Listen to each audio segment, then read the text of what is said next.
Keystone, Universe of Education.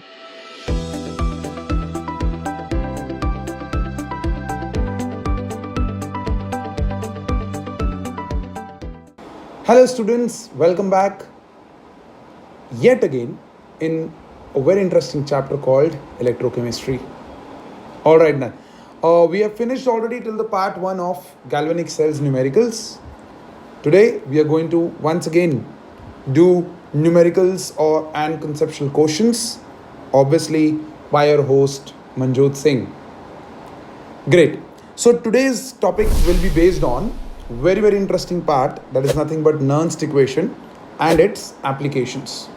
तो Nernst equation recall करो, last class के अंदर हमने फॉर्मूलेज लिस्ट डाउन किए हैं आप लोगों के लिए, and if you have not seen that lecture the link is given in the description below.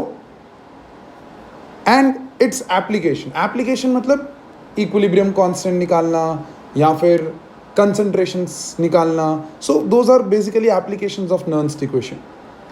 But before we start solving the questions based on Nernst equation, a very important thing you have to understand, there is a certain set of steps that you need to keep in mind always when you are solving Nernst equation questions. And I tell you बच्चे, these steps are going to help you a lot. अगर आप इन steps को follow करते हुए questions को solve करेंगे तो कभी Nernst equation के क्वेश्चंस में गलती नहीं होगी. तो चलिए सबसे पहले आपको वो स्टेप्स ही दिखा देते हैं. Let's uncurtain the steps to Nernst equation problems. Great. चल, पहला step, observe the given representation. Given cell representation, obviously हम सेल की बात कर रहे हैं. So observe the given cell representation, whether it is a half cell representation. Very important, ये बहुत इंपॉर्टेंट है. Whether it is a half cell representation और अ कंप्लीट सेल रिप्रेजेंटेशन. ये चीज़ आपको ध्यान में रखनी है बच्चे. कई बार आपको वो हाफ सेल रिप्रेजेंटेशन देगा और बोलेगा कि इसका ई सेल निकालो in the non standard condition. Standard condition में तो हाइड्रोजन के रिस्पेक्ट में है ही इलेक्ट्रोकेमिकल सीरीज में. So this is very important. Then second step, bring about the oxidation half and reduction half equation from the given cell representation, and that in the last question of the previous lecture we have taught you that how you can bring about the oxidation half and reduction half, and we are going to do some questions in today's class as well. Then make out the complete cell reaction by adding the oxidation and reduction half. अब ये step क्यों important है? ये step इसलिए important है क्योंकि Nernst equation जब आप देखेंगे तो उसके अंदर बहुत सारे वेरिएबल्स हैं. एक वेरिएबल है ई सेल निकालना, दूसरा वेरिएबल है एन, है ना. एन मतलब total moles of electrons flowing from oxidation half to reduction half. तीसरा वेरिएबल है आपका कंसंट्रेशन ऑफ ईच स्पीशीज, और अगर उन स्पीशीज में से कोई एक गैसियस स्पीशी है तो उसका पार्शियल प्रेशर भी एक वेरिएबल आ जाता है. So this is what you have to understand over here, and that is why this second step becomes the most important step in Nernst equation quotients. Then step number 3, from the net cell reaction make the expression of reaction quotient. अब ये net cell reaction निकालने का दूसरा सबसे बड़ा फायदा देखो. फायदा क्या है? फायदा ये है कि सबसे पहले हम Q का एक्सप्रेशन निकाल सकते हैं, which is nothing but product concentration upon reactant concentration raise to power their stoichiometric coefficients, जिसमें हमको पता चल जाएगा कि एक्वस स्पीशीज कौन सी हैं, सॉलिड स्पीशीज कौन सी हैं, गैसेस स्पीशीज कौन सी हैं. Is that perfect? So this Q is going to help you a lot. Then step 4, look for the value of N.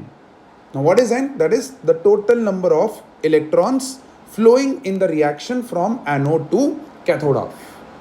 ये चीज वेरी इंपॉर्टेंट. तो ये स्टेप नंबर 2 से आपका स्टेप नंबर 3 सॉल्व हो गया एंड स्टेप नंबर 4 सॉल्व हो गया. जैसे ही आपने नेट सेल रिएक्शन बनाया, एनोड हाफ कैथोड हाफ बनाया, आपको पता चल जाएगा एनोड से 6 इलेक्ट्रॉन्स निकले, कैथोड पे 6 इलेक्ट्रॉन्स गेन हुए, and the total number of electrons are 6 flowing in this circuit. अच्छा, ऐसा ज़रूरी नहीं है कि हर बार सेम नंबर ऑफ इलेक्ट्रॉन्स ही निकले या जाएं. इट मे हैपन कि एनोड हाफ में 2 इलेक्ट्रॉन्स निकल रहे हैं, कैथोड हाफ में 3 इलेक्ट्रॉन वो गेन कर रहे हैं. अब ऐसा इम्बैलेंस तो हो नहीं सकता, और उसी को तो हमने क्लास 11th में सीखा है in the form of balancing of redox reaction. Perfect है, ऑलराइट। चलो फिफ्थ देखो क्या बोलता है fifth step, calculate E not cell if not directly given in the question by using the equation E naught cell is equals to E naught cathode minus E naught anode। Generally E naught cell वो आपको दे देगा question में, but अगर नहीं देगा तो वो cathode और एनोड जो है उस सेल के उनके E naughts दे देगा। आपको पहचानना भी रहेगा कि कौन कैथोड है कौन एनोड है, वो तो सेल रिप्रेजेंटेशन से भी पता चलता है। और E naught आपको वो दे देगा। उसमें आपको बस इतना ही ध्यान रखना है इस इक्वेशन में कि दोनों के रिडक्शन पोटेंशियल्स लेने हैं भाई, दोनों के रिडक्शन पोटेंशियल्स लेने हैं। So please make sure of this very very step. Clear? जैसे ही ये चीजें आ गई, now you are good to go. Where you are good to go भाई? अरे कहीं नहीं भाई, last step, finally make use of Nernst equation and bring about the answer. अब नर्न्स इक्वेशन क्या है? वो तो ये रही भाई। So E cell is equals to E not cell minus 0.0591 log of product concentration upon reactant concentration which actually is nothing but Q। ये हम ढूंढ चुके हैं, N हमको पता चल चुका है, E नॉट सेल हम निकाल चुके हैं, तो E सेल बाकी रहा ना, तो E सेल जो है वो यहाँ पर पता चल जाएगा। अब once again see to this equation very carefully। आपका वेरिएबल नंबर 1, आपका वेरिएबल नंबर 2 और आपका वेरिएबल नंबर 3, करेक्ट। अब ध्यान से समझो मेरे बच्चे, एक गिवन सेल के लिए जो n की वैल्यू है वो तो कांस्टेंट ही रहेगी। एक गिवन सेल के लिए, अलग अलग सेल के लिए तो अलग अलग होगा, बट एक गिवन सेल के लिए n की वैल्यू तो कांस्टेंट है। तो कभी भी आपको वो ये कैलकुलेट करने के लिए तो नहीं बोलेगा। अल्टीमेट कैलकुलेशन जो है वो n कैलकुलेशन करने के लिए नहीं होगा। वो क्या हो सकता है? वो या तो आपको बोलेगा ई सेल निकालो, या फिर दूसरा वो ई सेल दे देगा गिवन सेट ऑफ कंडीशन में, प्रोडक्ट का कंसंट्रेशन दे देगा और रिएक्टेंट का कंसंट्रेशन मिस कर देगा, बोलेगा इसका कंसंट्रेशन निकालो। अब प्रोडक्ट क्या है और रिएक्टेंट क्या है वो समझने के लिए जैसे जैसे हम क्वेश्चंस देखेंगे हम आपको बताएंगे कि इस इक्वेशन को यहाँ पर एक और तरीके से भी याद किया जा सकता है। But I don't recommend that memorising, I always recommend make the full reaction and from that denote your Q, right? So this is very very important. Once again, let me just clear the screen out, take a screenshot of these steps, keep these steps in your mind because these steps are going to help you in the coming questions. Chaliye then, let's roll down to the first question, and first question over here is that from this 3 given cell denotions give me the cell reactions। आपको मुझे क्या देना है मेरे बच्चे? Cell reactions निकाल के देने हैं। तो बहुत सिंपल है बच्चे। पहला स्टेप अगर हम देखें तो left side always anode, right side always cathode. तो एनोड पे Ni is going to Ni2+। सीधा पहले ये लिख दो, जो दिया है वो लिख दो। अब ये कैसे हुआ होगा? जब इसने 2 इलेक्ट्रॉन लूज किए होंगे। कैथोड साइड पे copper +2 is going to copper. और ये कैसे हुआ होगा? जब इसने 2 इलेक्ट्रॉन गेन किए होंगे। अब जब आप इसका नेट सेल रिएक्शन बनाओगे तो 2 और 2 कैंसिल हो जाएगा और आपको नेट सेल रिएक्शन मिलेगा Ni + Cu2+ goes to Ni2+ Cu, जिसमें Ni का ऑक्सीडेशन है, करेक्ट है, क्रॉस चेक कर लो ना, और कॉपर का रिडक्शन है, यस परफेक्ट है। मिस क्या हो गया? देखो यहाँ पर दिया हुआ था 0.01 मोलर एंड 0.1 मोलर, तो यहाँ पर कॉपर +2 आयंस के नीचे लिख देना है 0.1 मोलर। देखो डिनोशन का है, आपको सेल रिएक्शन जब बनाना है तो डिनोशन में से सब चीज़ें आपके रिएक्शन के अंदर दिखनी चाहिए। सिमिलरली निकल +2 के नीचे 0.01 मोलर, परफेक्ट है, ग्रेट। चलो रिएक्शन नंबर 2 देखते हैं। रिएक्शन नंबर 2 के अंदर वंस अगेन एनोड साइड पे है कॉपर गोइंग टू कॉपर 2+। कैसे हुआ होगा ये? 2 इलेक्ट्रॉन्स जब इसने लूज किए होंगे, परफेक्ट। कैथोड साइड पे है, दिमाग एकदम पे अटेंशन। कैथोड साइड पे I will make your qualitative analysis over है, क्वांटिटेटिव आपको करना है, क्वालिटेटिव मैं कर रहा हूं। देखो पहले क्वेश्चन के अंदर इलेक्ट्रॉन्स में कोई झोल नहीं था, दूसरे क्वेश्चन के अंदर इलेक्ट्रॉन्स में झोल। देखो क्या हो रहा है, मैंने कैसे बोला है, Ag plus is going to Ag, पहले तो ये लिख दो। अब ये कैसे हुआ होगा, ये जब इसने एक इलेक्ट्रॉन गेन किया होगा। अब यहां पर आ जाती है discrepancy, there is a big discrepancy over here. Cell है कॉपर और सिल्वर का, कॉपर भाई साहब 2 इलेक्ट्रॉन रिलीज कर रहे हैं, लेकिन सिल्वर भाई साहब एक ही इलेक्ट्रॉन गेन कर रहे हैं। तो इलेक्ट्रॉन गायब तो नहीं हो जाएगा, वो कंज्यूम तो होगा ना, इलेक्ट्रॉन्स गायब थोड़ी हो जाएंगे, वो कंज्यूम होंगे। तो कंजम्पशन के लिए यहां पर इस पूरी इक्वेशन को हमको मल्टीप्लाई करना पड़ता है with 2 to balance the electrons. अब बैलेंस किया तो यहां पर आ जाएगा 2Ag plus 2 electrons goes to 2Ag। अब जब आप ऐड करोगे तो नेट सेल रिएक्शन कुछ ऐसा मिलेगा, copper plus 2Ag plus goes to twice of Ag plus copper 2 plus. अच्छा, इसी इक्वेशन में से अगर मैं आपको बोलूं Q का एक्सप्रेशन बनाओ तो बहुत सिंपल है, that is Ag to the power 2 copper 2 plus का concentration divided by copper into Ag plus to the power 2, correct, जिसमें कॉपर और Ag दोनों सॉलिड है तो इनका कंसंट्रेशन 1 हो जाएगा और बचा सिर्फ ये। तो Q का एक्सप्रेशन भी मैंने लेना सिखा दिया आपको बच्चे, that will B Cu2 plus divided by Ag plus का स्क्वायर। अब importance of making the equation वो मैं समझाने जा रहा हूं। सपोज आपने इस सेल को डायरेक्टली नर्न्स्ट इक्वेशन का क्वेश्चन होता और बोल देता कि इसका EMF निकालो।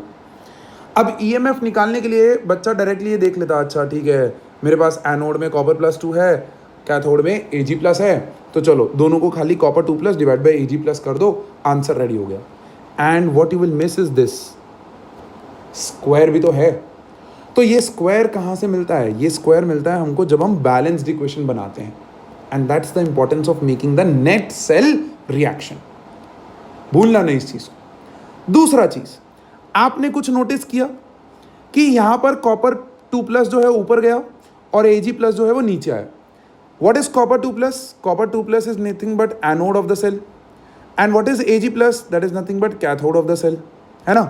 तो बेसिकली Q को हम एनोड बाय कैथोड भी बोल सकते हैं, लेकिन I never ever tell you to memorise this. नहीं, आपको कभी ये नहीं करना है, क्योंकि कुछ क्वेश्चंस में कई बार बच्चे कंफ्यूज हो जाते हैं। प्लस नेट सेल रिएक्शन बनाने का एक सबसे बड़ा फायदा ये है कि हमको यहाँ पर बैलेंसिंग मिल जाता है। Is that perfectly okay? Great. चलो तो आगे बढ़ते हैं और लास्ट यहाँ पर देखते हैं एंड आपको हेल्प करते हैं with this sum over here. मेरे पास एनोड हाफ पे क्या है मेरे बच्चे, Cr is going to, okay, this is Cr plus 3, this is not Cu, this is Cr. So Cr is going to Cr plus 3, perfect, great. Cathode पे क्या है भाई, Fe2 plus is going to Fe. अब Cr plus 3 में कैसे क्या होगा, 3 electrons और Fe2 plus 2 electrons. Once again big discrepancy over here between the electrons being transferred. Anode भाई साहब 3 इलेक्ट्रॉन ट्रांसफर कर रहे हैं, लेकिन कैथोड बोल रहा है मैं तो 2 इलेक्ट्रॉन लूंगा। तो 1 इलेक्ट्रॉन कौन, भगवान जी नीचे आके ले गए क्या? नहीं नहीं भाई, कुछ नहीं हुआ यहाँ पर। बस इतना सा ध्यान देना है, इस इक्वेशन को मल्टीप्लाई करो विद 3, इस इक्वेशन को मल्टीप्लाई करो with 2 and you will get the final equation something like this. 2Cr goes to 2Cr plus 3 plus 6 electrons, और नीचे वाले में मिलेगा 3Fe2 plus 6 electrons goes to 3Fe। अब इन दोनों इक्वेशंस को ऐड करोगे, ब्लैक वाली इक्वेशंस को, तो 6 and 6 कैंसिल हो गया, बचा क्या, 2Cr plus 3Fe2 plus goes to 3Fe plus 2Cr plus 3। और हर बार आप देख रहे हो एनोड वाला जो है वो प्रोडक्ट में जा रहा है, कैथोड वाला जो आयन है वो कहाँ जा रहा है बच्चे, राइट साइड पे जा रहा है, रिएक्टेंट में जा रहा है। क्लियर है? सॉरी, लेफ्ट साइड पे जा रहा है, रिएक्टेंट में जा रहा है। तो cathode is in reactant and your anode is in product. तो तो basically Q generally you will see as anode upon cathode, लेकिन उनका रेज टू पावर व्हाट, वो निकालने के लिए ये बैलेंस्ड इक्वेशन निकालना बहुत जरूरी है। तो इस चीज को बहुत बहुत बहुत अच्छे से समझ लीजिएगा। अब वंस अगेन n का वैल्यू अगर मुझे ढूंढना है, देखो सारे स्टेप्स नर्न्स इक्वेशन वाले क्लियर कर दूंगा यहीं पे। n का वैल्यू अगर मुझे ढूंढना है इस सेल रिएक्शन के लिए, will it be 3, will it be 2, will it be 3 + 2 5, तीन ऑप्शन तो मैंने दे दिए, A option 3, B option 2, C option 5, D 6। तो answer is 6, neither 3, neither 2, neither 5, 6 electrons flow हो रहे हैं। देखो यहां पर ये देखना है आपको, 6 electrons transfer to cathode, 6 electrons, and that is your n value for this cell reaction. तो नेट सेल रिएक्शन बनाने का and reduction half oxidation half बनाने का ये फायदे हैं। You do directly the Nernst equation question, you are surely 99% times you are going to create a big mistake, and उस mistake को ढूंढने के लिए आपके पास कोई स्टेप्स ही नहीं होंगे कि कहाँ मिस्टेक की है। इस तरह से स्टेप वाइज जाओगे तो हमेशा दिमाग में रहेगा, अच्छा एरर आ रहा है, okay let me check second step, ओहो अच्छा n की वैल्यू गलत ले लिए तो n की वैल्यू सही कर दी, बाकी सब कुछ सही है नीचे, correct. So this is what you have to understand the importance of making what बचे, making net cell reaction from the cell notation, very very important, perfect. चल दूसरा क्वेश्चन आप लोग देख ही पा रहे होंगे क्या हो रहा है यहाँ पर। दूसरे क्वेश्चन में रिएक्शन दिया हुआ है, तो ऑब्वियसली इस बार आपको सेल नोटेशंस बनाने हैं। आप सेल नोटेशन बनाने के लिए सबसे पहले आइडेंटिफाई करो कौन ऑक्सीडाइज हो रहा है, Mg। तो भाई left side always denotes oxidation, Mg solid goes to Mg2+, फिर सॉल्ट ब्रिज आ जाएगा और आ जाएगा Ag+ गोइंग टू Ag। ध्यान से, never include stoichiometric coefficient in your denotations, no, you just have to show species कहाँ से कहाँ जा रही है। बैलेंसिंग जो है वो तो हमारा जब हम रिएक्शन बनाते तब आती है, no need to worry about in cell notation. भूलना क्या नहीं है, यहाँ पर आएगा एक्वस, यहाँ पर भी आएगा एक्वस, यहाँ आएगा सॉलिड, क्लियर। और यहाँ पर आएंगे दोनों के कंसंट्रेशंस, कंसंट्रेशन 1, कंसंट्रेशन 2 अगर दिए हैं तो, अगर नहीं दिए हैं तो लेट इट गो भाई। Don't be smart and write down C1 and C2, नहीं वो दिया ही नहीं है। And don't be over smart and writing down 1 molar 1 molar. अरे भाई नहीं दिया है कहीं पे कि ये स्टैंडर्ड है, नहीं दिया है तो आप उसको 1 मोलर कैसे ले सकते हो। सो डोंट डू दैट मेरे बच्चे। Is that perfectly okay? Great, good. Second question, चलिए ठीक है, सेकेंड क्वेश्चन मैं आप लोगों के लिए छोड़ता हूं फॉर योर होमवर्क, ठीक है। थिंक अबाउट इट, दिमाग लगाइए। आपको सेल नोटेशन बनाना है, ऊपर वाले 3 और एक ये वाला करवा दिया। सेल नोटेशन बनाना कोई बड़ा काम नहीं है, I will leave that for you as a homework. कोई भी डाउट रहता है you can always comment in below section, alright, great. चल let's roll down to the next question. अब कहानी शुरू हो गई है, अब बड़ा मजा आएगा। देखो, if E0 for copper electrode, copper electrode का E0 दिया है और देखो डिनोशन क्या दिया हुआ है, ध्यान से देखना, रिडक्शन दिया है। मतलब ये जो पोटेंशियल है ये यहाँ पर कॉपर का रिडक्शन पोटेंशियल उसने दिया हुआ है। ये डिनोशंस छुपके से बैठी होंगी क्वेश्चन के अंदर, आपको पता भी नहीं चलेगा। तो इसीलिए क्वेश्चन को बड़े ही प्यार से मन लगा के पढ़ो। बिना मन लगाए पढ़ लिया तो कुछ ना कुछ वैल्यू आप मिस आउट कर ही जाओगे, करेक्ट। पूछ रहा है how will you calculate the EMF value when the solution is in contact with 0.1 molar copper ions. अरे भाई इंटरेस्टिंग क्वेश्चन है। अब ध्यान से देखो, मैंने ऑलरेडी आंसर यहां पर दिया हुआ है ताकि आपको दिमाग में रहे, आपको पता चलता रहे कि आंसर्स क्या हैं। If you want to practice it without seeing my solution तो आपको आंसर पता होना चाहिए। Is that okay? चलिए, यहां पर मेरे पास है E0 copper 2+ going to copper और उसका वैल्यू दिया है 0.34 वोल्ट, दिया ना मेरे बच्चे। अब ध्यान से समझो, E0 रिडक्शन पोटेंशियल दिया है तो और वो भी हाफ रिएक्शन दिया है, देखो हाफ रिएक्शन दिया है, और अगर उसने हाफ रिएक्शन दिया है तो मुझे जो सेल पोटेंशियल निकालना है वो भी हाफ सेल का ही निकालना है। तो हम लोग यहाँ पर फुल नर्न्स्ट इक्वेशन यूज नहीं करेंगे, हम लोग यहाँ पर हाफ सेल नर्न्स्ट इक्वेशन यूज करेंगे। और वो क्या होगी मेरे बच्चे, वो होगी ये, that E not copper 2 plus going to copper, sorry I am really sorry, we are calculating E, not E naught, correct? E of this is equals to E naught copper 2 plus going to copper minus 0.0591 divided by N log of Q। हम ये use करेंगे। चलो step wise शुरू हो जाते। E not दिया हुआ है, परफेक्ट है। क्या मैं N कैलकुलेट कर सकता हूँ? हाँ बिल्कुल कर सकता हूँ। मेरे पास है copper 2 plus 2 electrons goes to copper, तो N की वैल्यू तो होगी यहाँ पर 2। क्या मैं Q ढूंढ सकता हूँ? Yes, Q is copper concentration divided by copper 2 plus का कंसंट्रेशन, जिसमें ये तो भाई सब 1 हो जाएंगे। तो यहाँ पर लेट्स जस्ट रब द स्क्रीन आउट, N की वैल्यू मिल गया, Q मिल गया।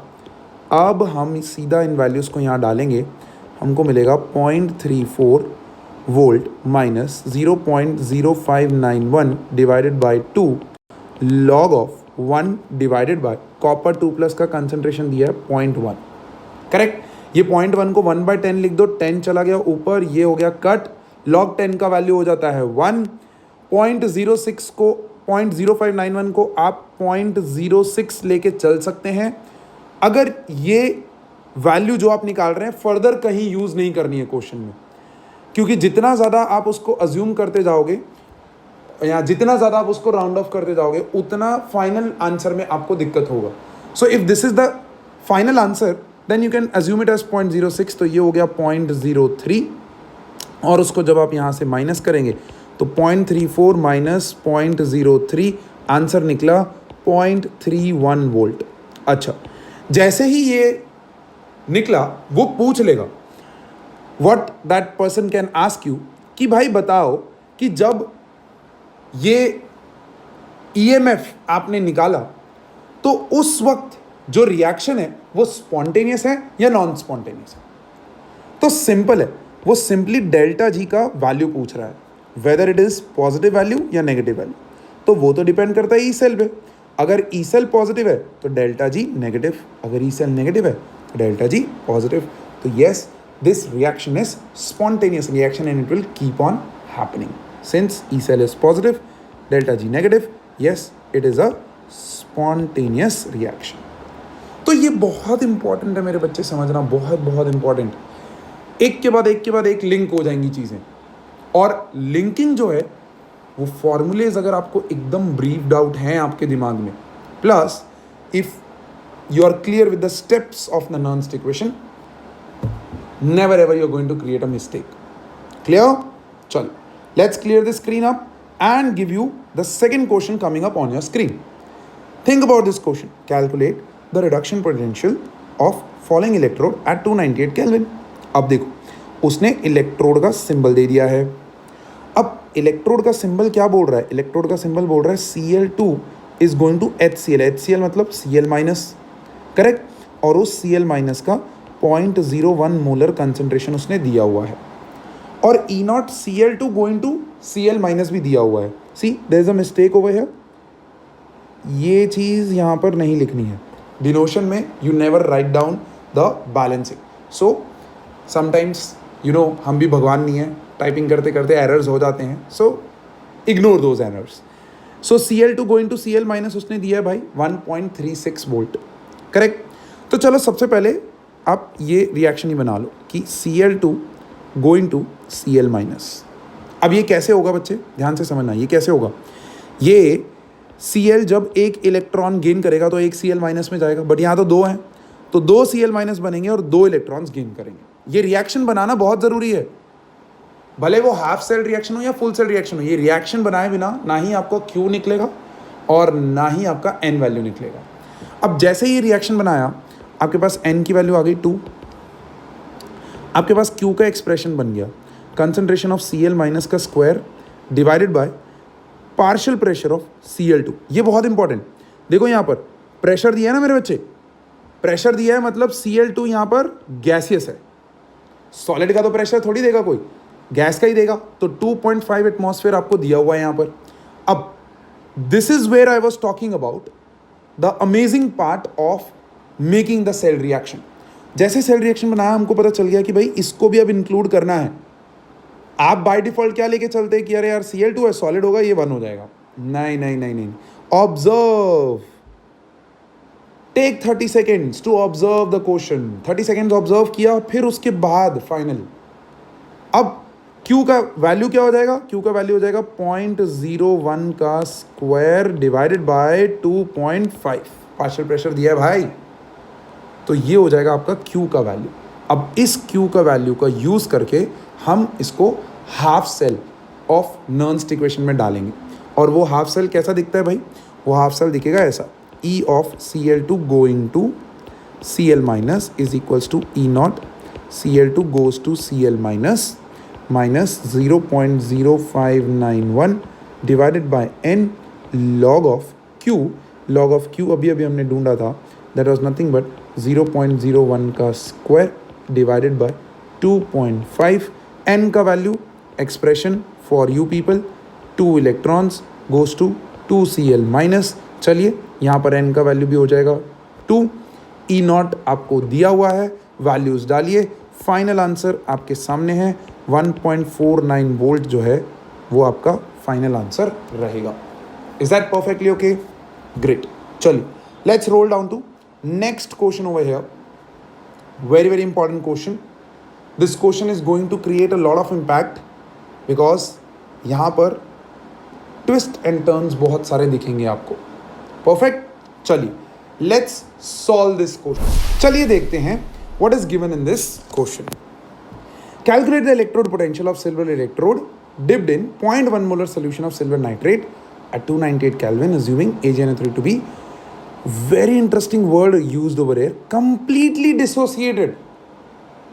अरे यार, डिसोसिएशन, डिग्री ऑफ डिसोसिएशन हमने इक्विलिब्रियम में पढ़ा है। यस, वही डिग्री ऑफ डिसोसिएशन यहाँ पर आपको हॉन्ट कर सकता है। So please stay attentive over here. अभी यहाँ पर तो कंप्लीट डिसोसिएशन दिया है। The standard potential is given. बहुत सिंपल क्वेश्चन, स्टैंडर्ड पोटेंशियल दिया हुआ है, मतलब आपको E not Ag plus going to Ag दिया है। कितना दिया है बच्चे? 0.80 वोल्ट। रिडक्शन है ना, Ag plus going to Ag। अब वो बोल रहा है कि जब 0.1 मोलर कंसंट्रेशन है तब ई सेल क्या होगा। तो भाई हाफ सेल है, E Ag plus going to Ag is equals to E not Ag plus going to Ag minus 0.0591 divide by n log of Q। n की वैल्यू सब कुछ एक इक्वेशन से ही मिल जाएगा। n का वैल्यू 1, Q का एक्सप्रेशन हो जाएगा 1 अपॉन Ag प्लस का कंसंट्रेशन। क्यों 1 अपॉन? क्योंकि यहाँ पर Ag जो है वो सॉलिड रहेगा। Is that clear? अच्छा, यहाँ पर मेंशन नहीं है बट जनरली एग्जामिनेशंस में this will be mention, state of the system will be mention. और सिल्वर कॉमन सेंस भी है, सिल्वर जो है वो गैसियस फॉर्म में यूज़ नहीं करेगा, वो सॉलिड फॉर्म में यूज़ करेगा। क्लोरीन, ब्रोमीन, फ्लोरीन ये सब जो है वो गैसियस फॉर्म में, हाइड्रोजन गैसियस फॉर्म में, ये सब गैसियस फॉर्म में हो सकते हैं, nitrogen gaseous, oxygen gaseous. But जो मेटल्स हैं वो इन जनरल सॉलिड फॉर्म में होते हैं। Is that clear? तो अगर कभी मेंशन नहीं भी है तो आपको उनको सॉलिड लेके चलना है। Alright, perfect. तो यहाँ पर सब कुछ निकल आया, Q निकल आया, N निकल आया, E नॉट दिया हुआ है, वैल्यू निकालेंगे तो आपके पास फाइनल आंसर ये निकलेगा 0.741 वोल्ट। परफेक्ट है, क्लियर? चल बी पार्ट देखते हैं। At what concentration of silver ions will this electrode have a potential of 0 volt. अरे बाबा रे, रिवर्स में क्वेश्चन पूछ लिया। देखो, E Ag plus going to Ag is equals to E not Ag plus going to Ag 0.0591 divide by n log of 1 upon Ag plus, अभी तो ढूंढा हमने। परफेक्ट है, n का वैल्यू 1 था तो ये भी आसान हो गया आपके लिए। E नॉट आपको दिया हुआ है।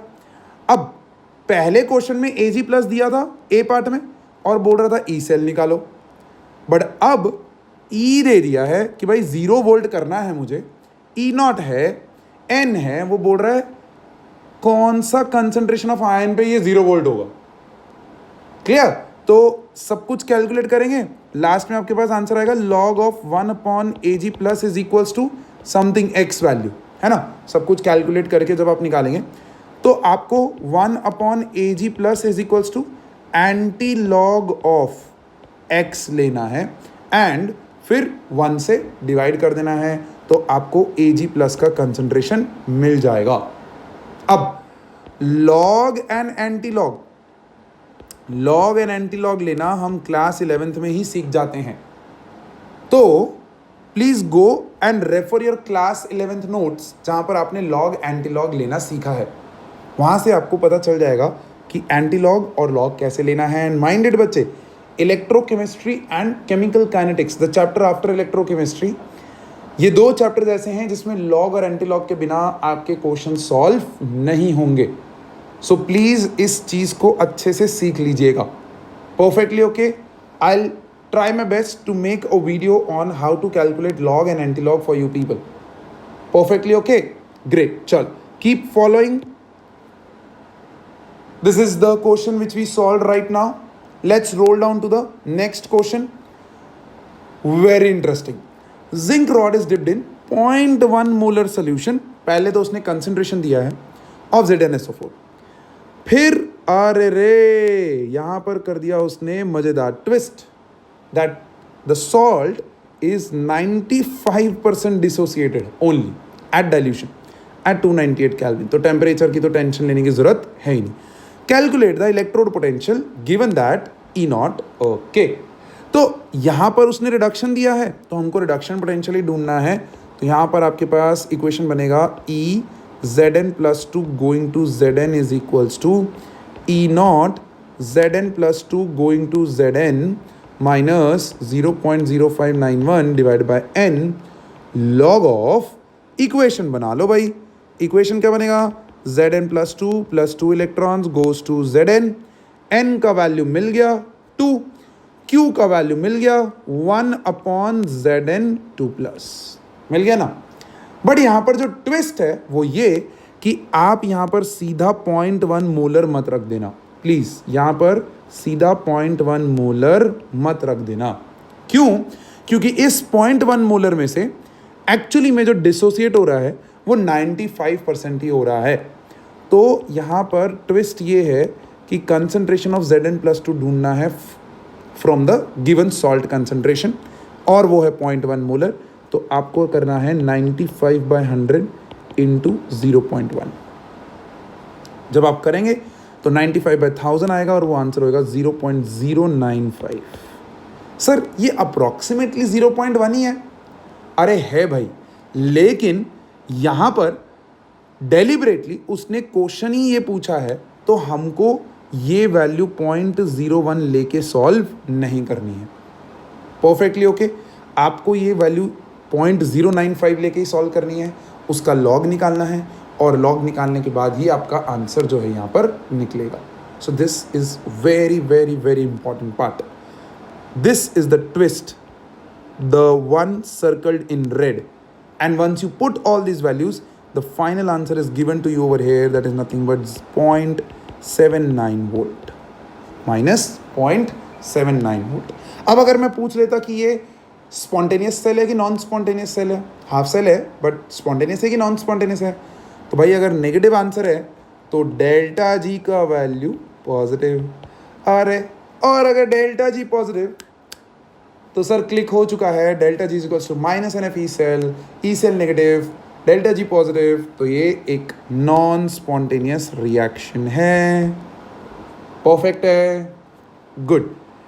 आई would request all of you कि ये क्वेश्चंस एक बार खुद बिना मेरा सोल्यूशन देखे हुए सॉल्व करने की कोशिश करिए, because these are the varieties.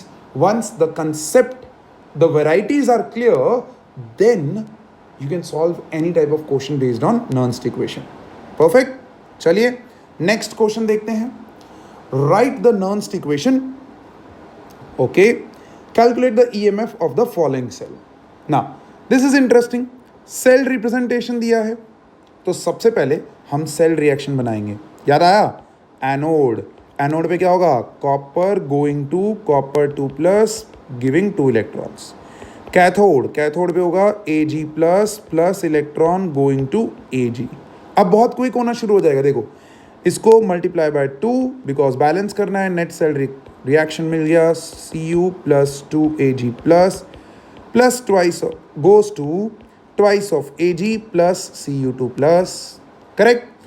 और इस सेल का EMF ढूंढना है जब कॉपर प्लस 2 का कंसंट्रेशन और सिल्वर का कंसंट्रेशन क्या दिया हो। Perfectly okay. EMF ढूंढना है।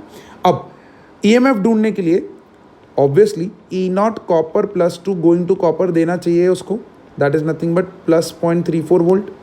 And E not Ag plus going to Ag दिया है, that is nothing but 0.80 volt. ये दिया होगा। Over here it is missed but questions में ये दिया होगा, don't you worry about it. ये जो इक्वेशन हमने यहाँ पर निकाला, यहाँ से दो चीज़ें निकल गई। एक आपको n का वैल्यू मिल गया सर 2, और दूसरा q का एक्सप्रेशन मिल गया कि sir concentration of Cu2 plus divided by concentration of Ag plus का स्क्वायर। स्क्वायर है मेरे बच्चे, ध्यान से देखना। तो ये जो कंसंट्रेशन यहाँ पर दिया हुआ है ना, इसका भी स्क्वायर लेना है आपको, फिर आपका q का वैल्यू निकलेगा। अच्छा, आप q यहाँ पर ही निकाल सकते हैं if you want. 0.130 divided by 10 to the power minus 4 to the square, तो ये हो जाएगा 10 टू द पावर माइनस 8। ध्यान से देखिए q। अब इसको अगर मैं ऊपर ले जाऊं तो ये हो जाएगा 0.130 इंटू 10 टू द पावर 8, और इसका लॉग लेना रहता है। तो लॉग की प्रॉपर्टी यूज़ करो।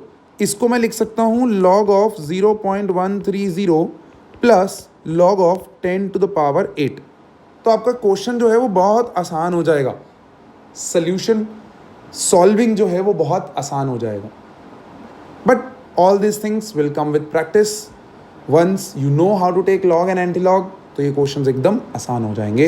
And once you get n value, once you get q value, इन दोनों गिवन E नॉट वैल्यूज से आप E नॉट सेल निकाल पाएंगे। याद आए स्टेप्स?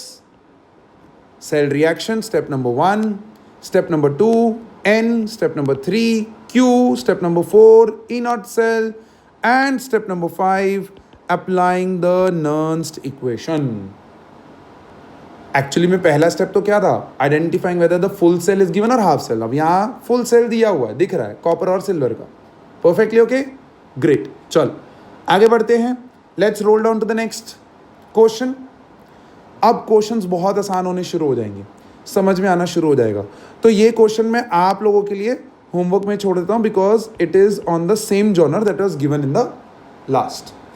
कुछ नहीं, बस इतना सा ट्विस्ट किया है उसने क्वेश्चन के अंदर, इतना सा। वो क्या ट्विस्ट किया है? उसने आपको इलेक्ट्रोड पोटेंशियल, वो भी स्टैंडर्ड वाला, फॉर निकल पूछ लिया है।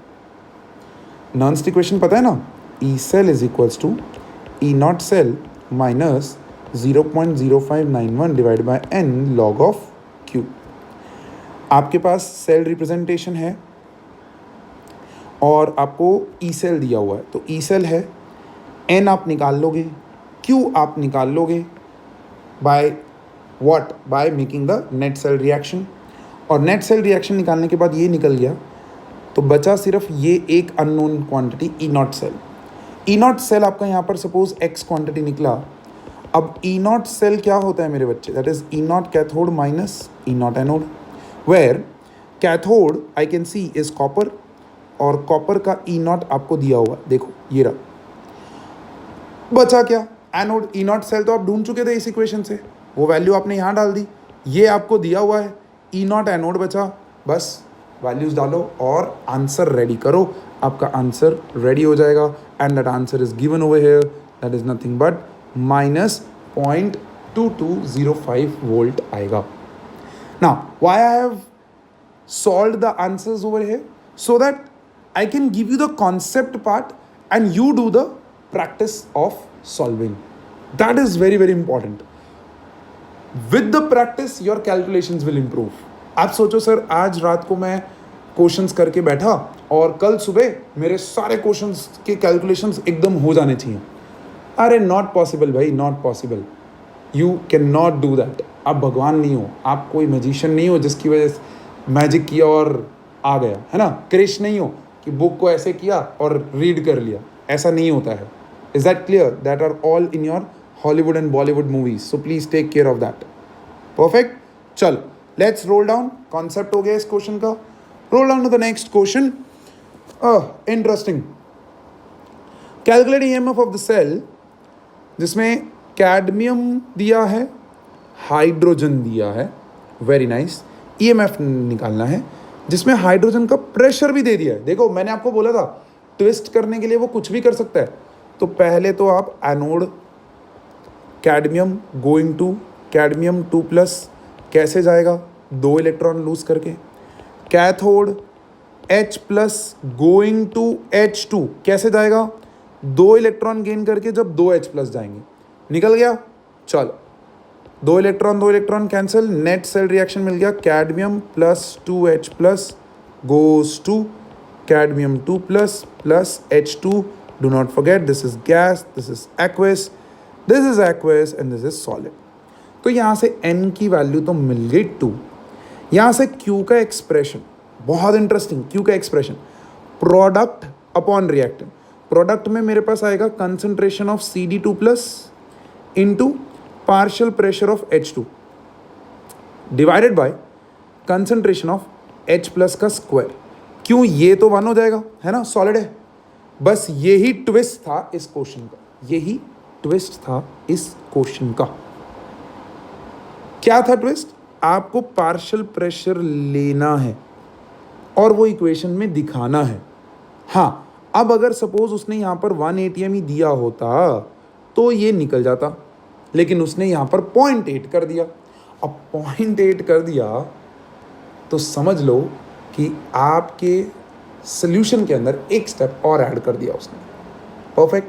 ओके, फिर स्टेप नंबर 1 हो गया. Step number 2, see I am going step wise. Step number 4, मुझे निकालना है E0 सेल. उसके लिए चाहिए मुझे E0 कैथोड, उसके लिए चाहिए मुझे E0 anode. Where I have E0 anode. Now this is another kind of twist examiner can do. क्या करेगा वो? अगर एक साइड पे हाइड्रोजन है ना तो वो E0 देगा ही नहीं. He is trying to check कि क्या आपको पता है कि E0 का रिडक्शन हो या ऑक्सीडेशन हो वो 0 होता है. Getting the point. तो यहाँ पर E0 सेल में E0 cathode minus E0 anode, where cathode was hydrogen, anode was cadmium. तो आपका कैथोड वाला पार्ट 0 वोल्ट हो जाएगा. माइनस ऑफ माइनस 0.4 वोल्ट करेंगे तो आपके पास E0 सेल का वैल्यू मिल जाएगा +0.4 volt. So step number 4 is over.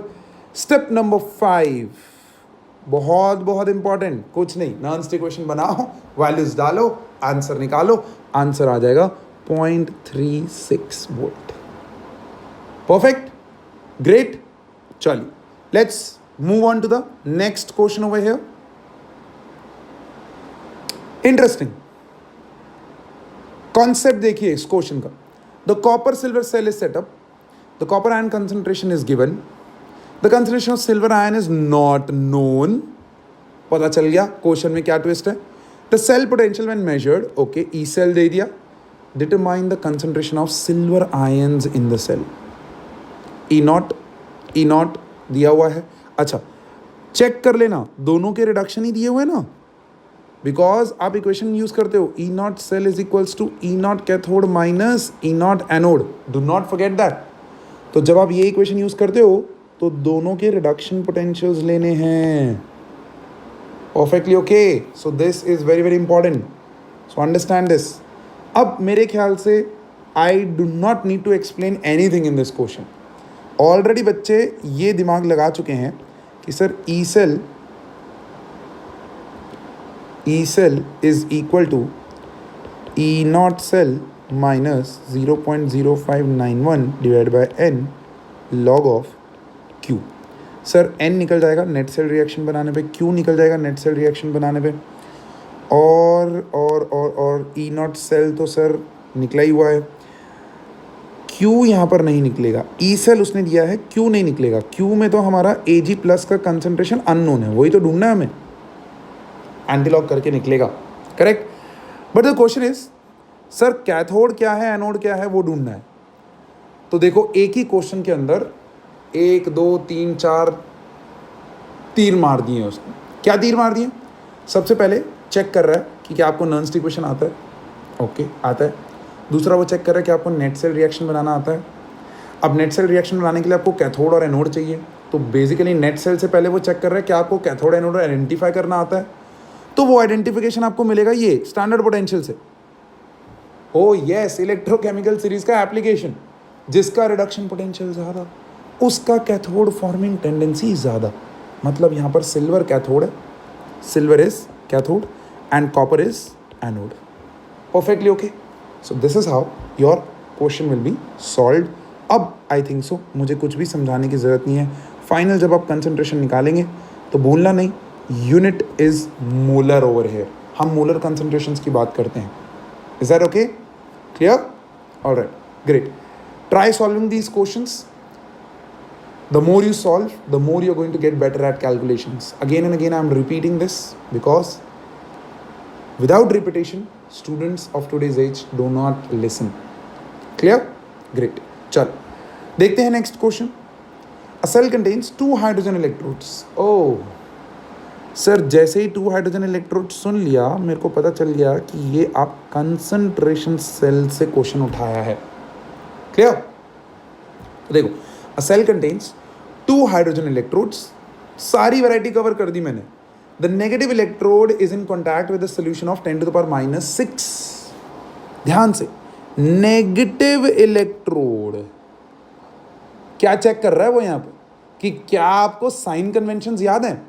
अरे याद है भाई, गैल्वेनिक सेल में एनोड नेगेटिव होता है, कैथोड पॉजिटिव होता है, तो मतलब एनोड साइड का कंसंट्रेशन उसने दे दिया है।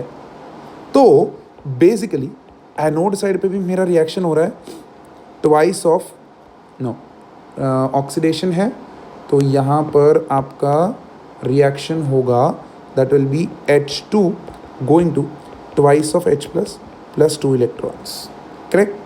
कैथोड साइड पे होगा where in twice of H plus, इसकी जगह पे H1 लिख देते हैं इसको ताकि आइडेंटिफाई करने में ईजी हो, is going to is taking up 2 electrons and going to H2 and उसके नीचे भी यहाँ पर ऐसे H डैश ऐसा कर देते हैं, H डैश प्लस इसको 1 को हटा दो, H dash plus H dash 2, यहाँ पर H12 ना हो जाए तो H12 दिखता है वो, राइट? सो H डैश। अब नेट सेल रिएक्शन ये गया, आपका बनेगा H2 H2 plus 2H dash plus going to twice of H plus H2 dash. Perfect. अब ऐसे क्वेश्चंस के लिए ही Q जो हमने सीखा था ना, एनोड बाय कैथोड कंसंट्रेशन, वो काम में लग जाता है, इट बिकम्स क्विक। परफेक्ट। तो यहाँ पर बेसिकली आप देखेंगे इसका कंसंट्रेशन डिवाइडेड बाय इसका कंसंट्रेशन। अच्छा, ये दोनों गैस हैं, बट इन दोनों गैस का पार्शियल प्रेशर 1 एटमॉस्फेयर, अगर नहीं दिया है तो अजूम करना है। क्लियर?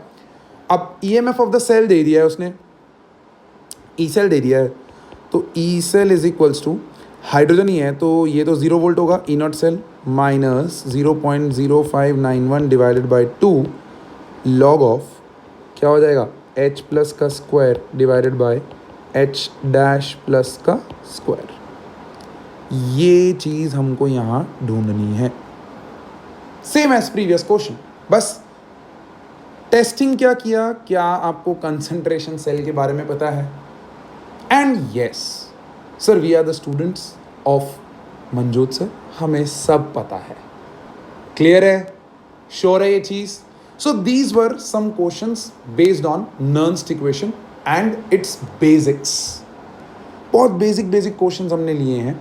इसका एडवांसमेंट्स आप JEE advance and JEE mains में सीखते हो, नॉट मेंस, बेसिकली एडवांस में आप सीखते हो, जहां हम नर्न्स इक्वेशन का यूज़ करके solubility product of the salt भी निकाल सकते हैं using cell potential. Clear? Equilibrium constant निकाल सकते हैं, वो हम देख चुके हैं, E not cell is equals to that is nothing but 0.0591 divide by n log of k। very simple, very easy.